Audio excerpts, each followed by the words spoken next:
Hello YouTube, on se retrouve dans une nouvelle vidéo où je vais vous présenter ce livre Curiosité. Alors attendez, j'essaie de régler bien la caméra. Curiosité féerique et surnaturelle. Donc élaboré son cabinet de curiosité des éditions Danae. Voici l'auteur, c'est Véronique Barrault, illustré par Océane Leyssouk. Ce livre est trouvable au prix de 24 € partout, dans toutes les librairies, etc. Alors, je vais vous lire le résumé. Kit de protection anti-vampire vendu aux enchères, poudre de licorne délivrée en pharmacie, permis de chasser le Yeti, concours de pêche à la sirène, procès accusant des hommes et des femmes d'être des loups-garous, aussi insolites que réels. Ces exemples tirés d'hier et d'aujourd'hui témoignent de notre fascination pour les créatures surnaturelles. À en croire les péripéties, croyances et recherches scientifiques retracées dans cet ouvrage, cet attrait pour les êtres fantastiques semble loin de s'épuiser. D'ailleurs, de nombreux passionnés recherchent toujours des chimères taxidermiques et autres créations féeriques pour enrichir leur cabinet de curiosité.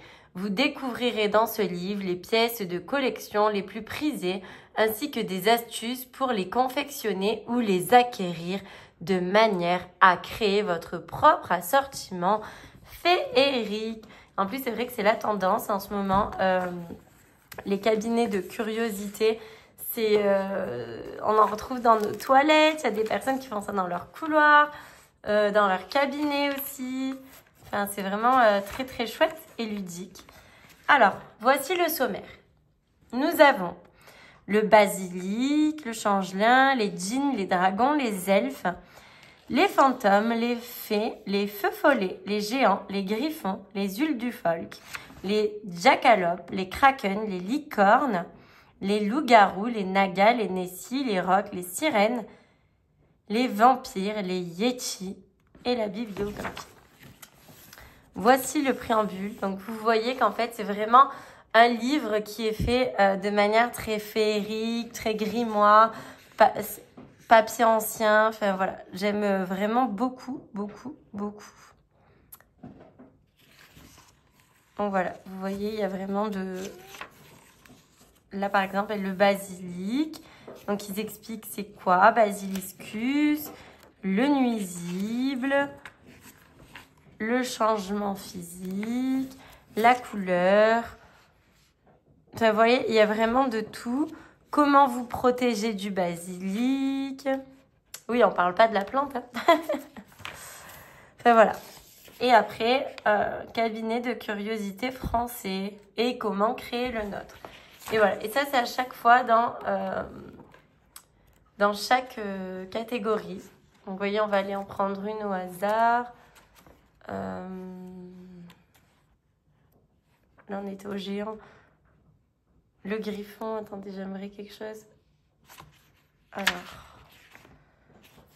Je cherche Kraken. Vous voyez, et à chaque fois, il y a l'histoire. Enfin, il est trop bien fait. Je l'ai adoré. Et je l'ai lu directement dès que je l'ai reçu.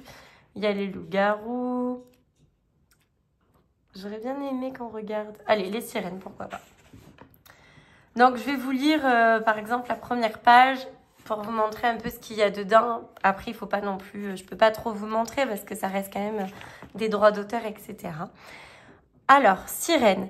Sur la crête des vagues, l'écume dessine une frontière entre l'eau et le ciel que les navigateurs ne devraient jamais franchir en certains territoires. Hélas, l'appel soif des sirènes réduit à néant la moindre parcelle de discernement et de volonté de ces hommes à jamais condamnés. Là où les pétrels entendent un chant funèbre, les bougres croient percevoir une mélodie d'amour à laquelle il leur est impossible de résister.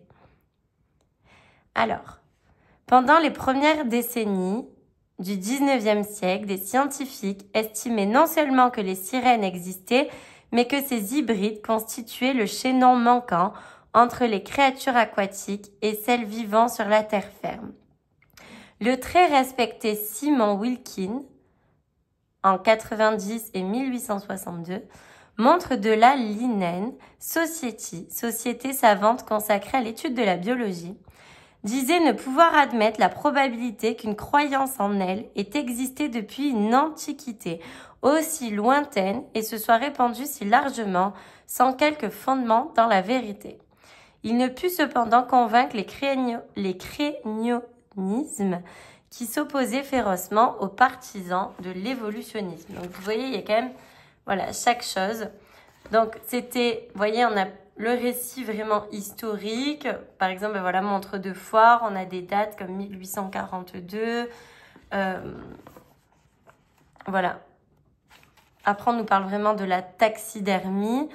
C'est vraiment intéressant pour les personnes qui ne connaissent pas. Attendez, je vais prendre la tablette, je regarde où elle est.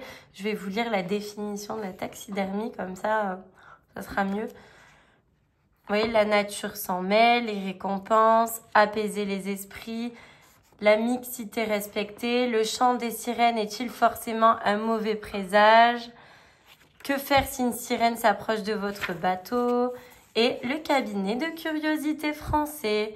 Donc, vous voyez, avec vraiment, c'est encore une fois, vous voyez, aux enchères que j'ai acquis cette taxidermie ressemblant à la sirène de Fidji exposée par Barnum. Cela faisait longtemps que je recherchais une telle pièce. Donc, vous voyez, c'est quand même... Autrefois, les capsules de raies qui s'échouaient sur les plages étaient prises pour des bourses, sacs de sirène. La chaline oculée est une éponge arborescente dont la forme d'éventail ou de palme peut rappeler une main. Voilà pourquoi en Grande-Bretagne, elle est surnommée le gant de sirène. Et ici, à l'automne, récoltez un œuf de raie sur la plage. Profitez-en pour participer au recensement organisé par les sciences participatives sur Internet. Ce programme est peut-être relayé par des associations environnementales près de chez vous. Des squelettes de sirènes sous globe sont disponibles sur Internet. Voilà, donc c'est vraiment pour créer notre cabinet. Donc en fait, à chaque partie, vous avez vraiment l'option pour créer chez vous votre propre cabinet de curiosité mystique. Voilà, je trouve ça très très bien. Et du coup, je vais vous montrer dans le même style des livres. Et je vais aller chercher la tablette qui est juste à côté pour vous dire la signification de la taxidermie exacte. Vous voyez, il y a l'almanach de la féerie, la magie féerique, le peuple silencieux, les fées et les élémentaux. Et pour terminer, le guide du terrain du petit peuple. Voilà, et ça c'est donc chez les éditions Danaï. Alors attendez, ne bougez pas, de toute façon vous n'allez pas bouger. Évidemment. Alors, je vais vous dire ça de suite. Je suis en train de rechercher. Alors, ça c'est mes enfants, vous savez, qui laissent toujours la tablette sur leur jeu. Après, ils me disent, j'ai plus de batterie, maman. Oui, on sait. Alors, taxidermie, je suis en train de chercher. C'est un peu lent. Excusez-moi. Mais au moins, je vous dis vraiment la définition. Parce qu'il y en a certainement qui ne vont pas savoir. Alors, la taxidermie.